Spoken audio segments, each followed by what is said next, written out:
Hola amigos, ¿qué tal? Bienvenidos a un nuevo vídeo. ¿Os imagináis un juego que mezclara Elden Ring con Baldur's Gate 3? Bueno, esto no es exactamente así, pero Dragon Dogma 2 os va a recordar bastante al mundo abierto del título de From, y seguro que también os va a recordar a Baldur el hecho de las múltiples opciones de seguir la historia. Os vais a dar cuenta cuando habléis con vuestros amigos que cada uno está viviendo una experiencia distinta, y eso fue quizás lo que más nos gustó del juego de Larian. Acabamos de empezar el año y ya se habla de la lucha por el GOTY entre Final Fantasy VII Rebirth y este Dragon Dogma 2. Estamos ante otro año histórico en el mundo de los videojuegos y tenemos que disfrutarlo porque, viendo las últimas noticias sobre despidos y cierres de estudios, quizás los próximos años sean más modestos. Pero eso no lo sabemos. Lo que sí sabemos es que Dragon Dogma 2 sale este mes y algo nos dice que valdrá mucho la pena.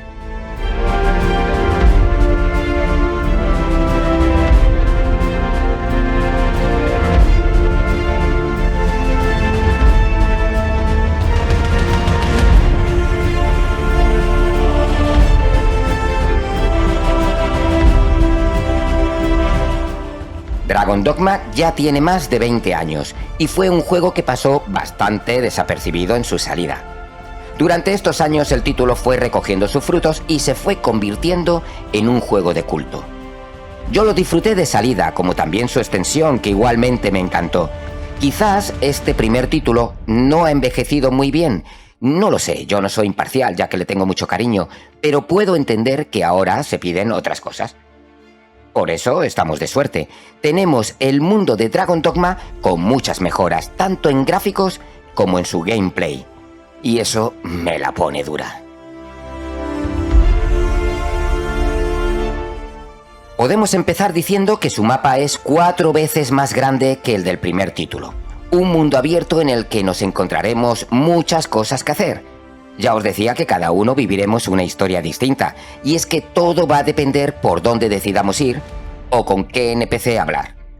Esto va a dar mucho juego. Imaginaos que nos encontramos con 2 personas diferentes que nos piden que busquemos un objeto. ¿Lo buscamos? Y si decidimos buscarlo, ¿a quién se lo entregamos? Pues estas cosas harán que abramos diferentes historias. Es un mundo vivo, y esto es lo que más nos gusta a los amantes de los RPG, ¿no?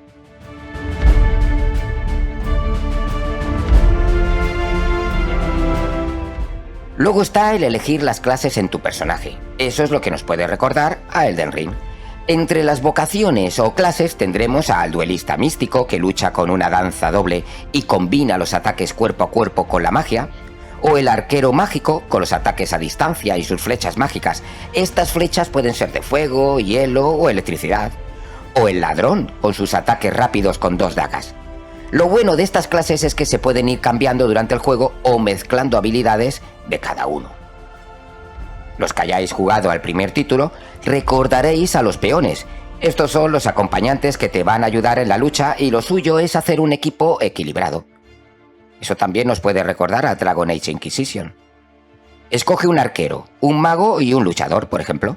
Estos peones los vamos cambiando, no hace falta encariñarse con ellos. Son guerreros, no tus amigos.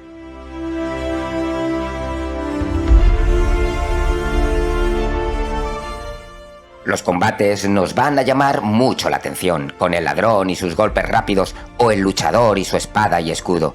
Estos combates serán muy llamativos cuando te encuentres con enemigos tan espectaculares como los ogros, las quimeras, los cíclopes, los dracos o los glifos. Estos combates van a ser duros, pero muy disfrutables, y tendremos que buscar sus puntos débiles y la estrategia adecuada con tu equipo para acabar con ellos. Por ejemplo, podremos subir a lomos del grifo y atacarle desde arriba, como también al Talos gigante, y esto recuerda a otro título, Shadow of the Colossus.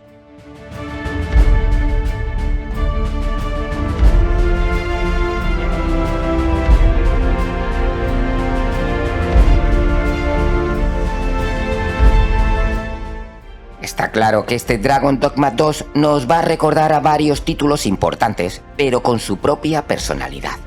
Yo no puedo esperar más. Ya no me quedan uñas y la sangre corre por mis dedos. Necesito jugar ya a este Dragon Dogma 2, recorrer su mundo, vivir su historia y luchar contra sus increíbles monstruos. Como también necesito tu me gusta y si te suscribes pues me haces súper feliz. Hasta el próximo vídeo, gamers.